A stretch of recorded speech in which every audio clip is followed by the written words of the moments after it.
राधे राधे, राधे, जय श्री कृष्णा। एक ब्राह्मण किसी नगर से यात्रा करते हुए गुजर रहा था। बड़े बड़े महल और घरों को देखकर ब्राह्मण भिक्षा मांगने गया, किंतु किसी ने उस ब्राह्मण को 2 मुट्ठी अन्न भी नहीं दिया। आखिरकार दोपहर हो गई। ब्राह्मण अपने भाग्य को कोसता हुआ कह रहा था, कैसा मेरा दुर्भाग्य है, इतने बड़े नगर में मुझे खाने के लिए 2 मुट्ठी अन्न भी नहीं मिल पाया। रोटी बनाकर खाने के लिए 2 मुट्ठी आटा तक नहीं मिला। इतने में एक सिद्ध संत की निगाह उस पर पड़ी। उन्होंने ब्राह्मण की बड़बड़ाहट सुन ली। वह बहुत पहुँचे हुए संत थे। उन्होंने कहा, ब्राह्मण, तुम मनुष्य से भिक्षा मांगो, पशु क्या जाने भिक्षा देना। इतना सुनकर ब्राह्मण दंग रह गया और कहने लगा, हे महात्मन, आप क्या कह रहे हैं? बड़ी बड़ी अट्टालिकों में रहने वाले मनुष्यों से ही मैंने भिक्षा मांगी है। संत बोले, नहीं ब्राह्मण, मनुष्य शरीर में दिखने वाले वो लोग भीतर से मनुष्य नहीं हैं। अभी भी वह पिछले जन्म के हिसाब से ही जी रहे हैं। कोई शेर की योनि से आया है तो कोई कुत्ते की योनि से आया है, कोई गाय और भैंस की योनि से आया, कोई हिरण की योनि से आया है। उनकी आकृति मानव शरीर की जरूर है, तो अभी तक उनमें मनुष्यता निखरा नहीं है। जब तक किसी मनुष्य के शरीर में मनुष्यता नहीं निखरता, तब तक वो किसी दूसरे मनुष्य का पीड़ा नहीं समझ सकता है। दूसरे में भी मेरा ही दिलवर है, यह उस मनुष्य को ज्ञान नहीं होता है। उन्हें मनुष्यों से नहीं, पशुओं से भिक्षा मांगी है। ब्राह्मण को कुछ समझ में नहीं आया। तब वह संत जी कहते हैं कि देखो ब्राह्मण, मैं तुम्हें एक चश्मा देता हूँ, इस चश्मे को पहनकर जाओ और जब कोई मनुष्य दिखे तो फिर भिक्षा मांगकर देखना क्या होता है। ब्राह्मण जहाँ पहले गया था वहीं पुनः गया, योग सिद्ध कला वाला चश्मा पहनकर। गौर से देखा, ओहो, कोई कुत्ता है, कोई बिल्ली है तो कोई बघीरा है। आकृति तो मनुष्य की है, लेकिन संस्कार पशुओं की है। मनुष्य होने पर भी मनुष्य तत्व के संस्कार नहीं हैं। घूमते घूमते वह ब्राह्मण थोड़ा सा आगे गया, देखा कि एक मोची जूते सिल रहा है। तो ब्राह्मण ने उसे गौर से देखा तो वो मनुष्य दिखाई दिया। ब्राह्मण ने उसके पास जाकर के कहा, भाई, तेरा धंधा तो बहुत हल्का है और मैं हम ब्राह्मण, मैं रीति रिवाज को बहुत चुस्ती से पालन करता हूँ। मुझे बहुत भूख लगी है, लेकिन तेरे हाथ का मैं नहीं खाऊंगा। फिर भी मैं तुझसे मांगता हूँ, क्योंकि मुझे तुझमें मनुष्य तत्व दिखा है। उस मोची की आंखों से टप टप आंसू बरसने लगे। वह बोला, हे प्रभु, आप भूखे हैं? हे मेरे रब, आप भूखे हैं? इतनी देर तक आप कहाँ थे? यह कहकर मोची वहाँ से उठा और जूते सिलकर जो भी उसके पास टका आना दवाना इकट्ठे हुए थे, उस चिल्लर को लेकर हलवाई की दुकान पर पहुँचा और बोला, हलवाई, मेरे इन भूखे भगवान की सेवा कर लो। ये चिल्लर यहाँ पर रखता हूँ, जो कुछ भी सब्जी पूड़ी पराठे इन्हें देना चाहते हैं वो इन्हें दे दो, मैं अभी आता हूँ। यह कहकर मोची भागा और घर जाकर अपने हाथ से बनाए हुए एक जोड़ी जूता ले आया और चौराहे पर खड़े होकर उसे बेचने लगा। उस राज्य का राजा उस जूतियों का बहुत शौकीन था। उस दिन उसने कई तरह की जूतियाँ पहनी, लेकिन किसी की बनावट उसे पसंद नहीं आई, तो किसी का नापसंद ही नहीं आया। 2-4 बार प्रयत्न करने के बाद भी राज को कोई पसंद नहीं आया, तो मंत्री से क्रोधित होकर के बोला कि अगर इस बार ढंग से जूती लाया तो मैं जूती वाले को इनाम दूंगा, और ठीक नहीं लाया तो मंत्री के बच्चे, मैं तेरी खबर ले लूँगा।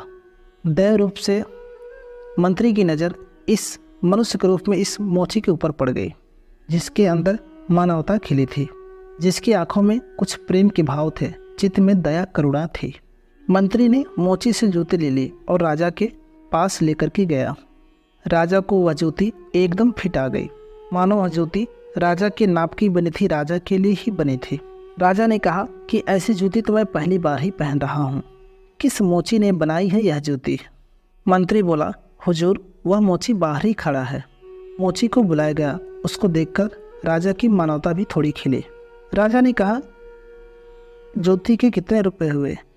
तो मोची ने कहा, जूती के तो 5 रुपये होते हैं। उसके बाद राजा ने प्रसन्न होकर बोला कि जूती बनाने वाले को 500 जूती के और 500 इनाम, 1000 रुपये उस जूती बनाने वाले को दे दो।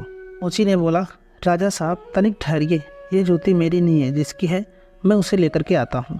मोची जाकर विनयपूर्वक राजा के पास उस ब्राह्मण को लेकर के आया और राजा से बोला, राजा साहब, यह जूतियाँ इन्हीं की है। राजा को बड़ा आश्चर्य हुआ। वह बोला, यह तो ब्राह्मण है, इनकी जूती कैसे हो सकती है? राजा ने ब्राह्मण से पूछा तो ब्राह्मण ने कहा, मैं तो ब्राह्मण हूँ, यात्रा करने निकला हूँ। राजा ने मोची से पूछा, मोची जूती तो तुम बेच रहे थे, इस ब्राह्मण ने जूते कब खरीदी और कब तुमने इसे बेची? मोची ने कहा, राजन मैं मन में ही संकल्प कर लिया था कि इन जूती के जो भी पैसे आएंगे वह इन ब्राह्मण की होगी। जब रकम इनकी है तो मैं इन रुपयों को कैसे ले सकता हूँ, इसलिए मैं इन्हें लेकर के आया हूँ। न जाने किसी जन्म में मैं दान करने का संकल्प किया होगा और मैं मुकर गया होगा, तभी तो ये मोची का चोला मिला है, और अब भी मुकर जाऊँ तो न जाने कैसी मेरी दुर्गति होगी। इसीलिए हे राजन, यह रुपये मेरे नहीं हुए, यह रुपये तो उन ब्राह्मण देवता का हुआ, क्योंकि जब मेरे मन में आ गया था कि इन जूती का रकम इनकी होगी, अगर 5 रुपये होते तो भी इनकी मिलती और 1000 मिल रहा है तो भी इनकी ही है। हो सकता है कि मेरा मन बेईमान हो जाता, इसलिए मैंने रुपयों को नहीं छुआ और असली अधिकारी को लेकर के आया। राजा ने आश्चर्यचकित होकर ब्राह्मण से पूछा, ब्राह्मण इस मोची से तुम्हारा परिचय कैसे हुआ? ब्राह्मण ने सारी आप बीती सुनाते हुए कहा, सिद्ध पुरुष के चश्मे से आपके राज्य में पशुओं के दीदार तो बहुत हुए, लेकिन मनुष्य इस मोची में ही नजर आया। राजा ने कौतूहल बस कहा, लाओ वो चश्मा जरा हम भी देखें। राजा ने चश्मा लगा कर देखा तो दरबारी में कोई सियार दिखा तो कोई हिरन, कोई बंदर दिखा तो कोई रीछ। राजा दंग रह गया कि ये तो पशुओं का दरबार भरा पड़ा है। उसे ये हुआ कि ये सब पशु हैं, चलो ठीक है, पर मैं कौन है? उसने एक आईना, एक दर्पण मंगवाया और उसमें अपना चेहरा देखा तो शेर नजर आया। वो उसके आश्चर्य की सीमा ना रही। उसने सोचा कि ये सारे जंगल के प्राणी और मैं इस जंगल का शेर। राजा ने कहा, ब्राह्मण दे, योगी महाराज का चश्मा तो बड़ा गजब का है, वो योगी महाराज कहाँ होंगे? ब्राह्मण बोला, वो तो कहीं चले गए, वो एक जगह नहीं रहते हैं। ऐसे महापुरुष कभी कभी ही और बहुत कठिनाई से ही मिलते हैं।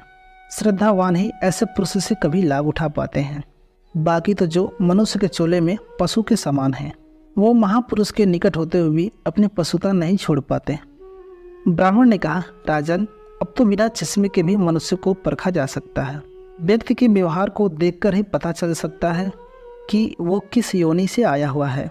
एक मेहनत करे और दूसरा उस पर हक जताए तो समझ लो कि वो सर्प योनि से आया हुआ है, क्योंकि बिल खोदने की मेहनत तो चूहा करता है, लेकिन सर्प उसको मारकर बलपूर्वक अपना हक जमा कर बैठ जाता है। इस चश्मे के बिना भी विवेक का चश्मा काम कर सकता है। दूसरे को देखने की अपेक्षा स्वयं को ही देखें कि हम सर्प योनि से आए हैं कि शेर की योनि से आए हैं, या सचमुच हम मनुष्य ही हैं। यदि पशुता बाकी है तो वो भी मनुष्यता में बदली जा सकती है।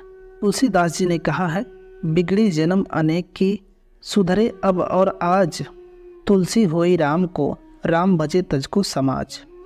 कुसंस्कारों को छोड़ दें, अपने कुसंस्कार को आप ही निकालेंगे तभी निकलेंगे। अपने भीतर छिपे हुए पशु को आप ही निकालेंगे तो ही निकलेगा। ये भी तभी संभव होगा जब आप अपने समय की कीमत समझेंगे। यदि आपके अंदर मनुष्यता आए तो आप एक एक पल को सार्थक किए बिना आप चुप नहीं बैठेंगे। पशु अपना समय ऐसे ही बिताता है, पशुत्व के संस्कार रहेंगे तो आपका समय ऐसे ही बिगड़ेगा। तो पशु के संस्कारों को निकालिए और मनुष्यता के संस्कारों को उबारिए, फिर सिद्ध पुरुष का चश्मा नहीं वरन अपने ही चश्मा काम करेगा। और विवेक के चश्मों को पाने के लिए युक्ति मिलती है सत्संग से। मानवता से जो पूर्ण हो वही मनुष्य कहलाता है। बिना मानवता के मानव भी पशु तुल्य हो जाता है। जय श्री कृष्णा, जय श्री राधे। दोस्तों, वीडियो पसंद आए हो तो वीडियो को लाइक कर दीजिए, चैनल पर नया तो चैनल को सब्सक्राइब कर दीजिए। मिलते हैं हम आपसे एक और नई प्रेरणादायक ज्ञानवर्धक कहानी के साथ। तब तक के लिए नमस्कार। जय श्री राम, जय श्री राधे दोस्तों।